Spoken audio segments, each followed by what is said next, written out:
Rail line পার হতে গিয়ে ফের ট্রেনের ধাক্কায় হাতির মৃত্যু, জখম হলো আরও একটি। ঘন্টার পর ঘন্টা যন্ত্রণা নিয়েই পড়ে রইল প্রাণীটি।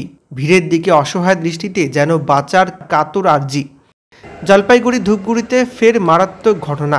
এদিন সকালে রেললাইন পার হওয়ার সময় দুটি হাতিকে ট্রেন ধাক্কা মারে।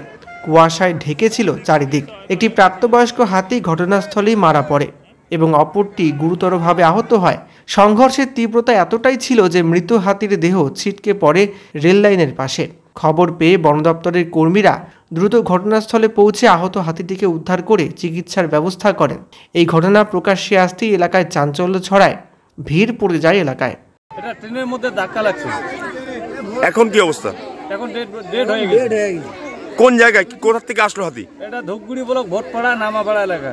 কোথা থেকে আসলো হাতি? হাতি এখন তো কোথা থেকে আসে রাত্রিবেলা তো আমরা দেখতে পারি নাই। ট্রেনের ধাক্কা লাগাতে আওয়াজ হওয়ার পরে আমরা শব্দ পাই, শব্দ পাওয়ার পরে আমরা এই যে দেখি। কয়টা হাতি? হাতি তো তিনটা পাওয়া গেছে। একটা হাতি ডেড হয়ে গেছে, একটা আহত হয়েছে আর একটা দৌড় দিছে। आज सुबह अराउंड 5 हाथी कुचबिहार डिस्ट्रिक्ट से जलपाईगुड़ी की तरफ से आ रहा था।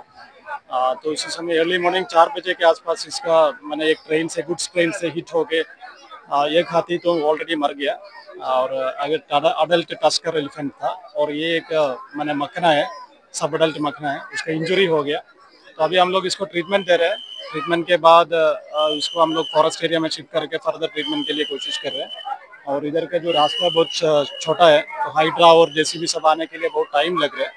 तो हम लोग कोशिश कर रहे हैं इसको जल्दी जल्दी उसको उठाने के लिए। सर 4-5 घंटे पर आप लोग चिकित्सा शुरू कर लिया, तो लेट मैंने आज हम लोग मैंने जल्दापारा से टीम को बुलाया था, उधर से वेटनरी टीम आ रहा था और इसको ट्रीटमेंट के लिए पहले उसको पेन किलर ऐसा देना पड़ेगा। तो वेटनरी ऑफिसर पहले इधर आके उसको डोज फिक्स करना पड़ेगा, उसी कारण से थोड़ा लेट होते हैं। सर আরেকটি হাতি কোথায় রয়েছে? और एक हाथी अच्छे मैंने सोनाखाली फॉरेस्ट तो ड्राइव হয়েছে और দুটো হাতি ধূপগুড়ি গার্লস হাই স্কুল কাছাকাছি তো স্প্রেইং হয়েছে। তো ওর জন্য বিনাগুড়ি স্পট ওখানে আছে। শিলিগুড়ি যাওয়ার পথে ফুলবাড়িতে নিত্যদিন লেগেই রয়েছে দুর্ঘটনা। রোববার উল্টে গেল একটি তেলের ট্যাঙ্কার।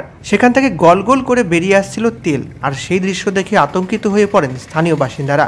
সঙ্গে সঙ্গে খবর পেয়ে ছুটে আসে দমকলের দুটি ইঞ্জিন। সামান্য অসতর্ক হলেই ভয়ানক কাণ্ড ঘটতে পারত, যদিও শেষ পর্যন্ত দমকল বাহিনী পরিস্থিতি নিয়ন্ত্রণে আনে। রোববার নিউ জলপাইগুড়ি থানার ফুলবাড়ি জিয়াগঞ্জ এলাকায় এই ঘটনা ঘটে।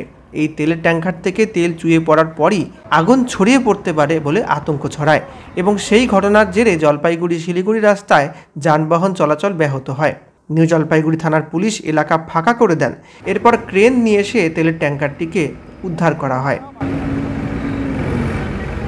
গাড়িটা পাল্টি খেয়েছে। এটা এইচপির একটা গাড়ি, সেখানে 24,000 লিটার অয়েল আছে।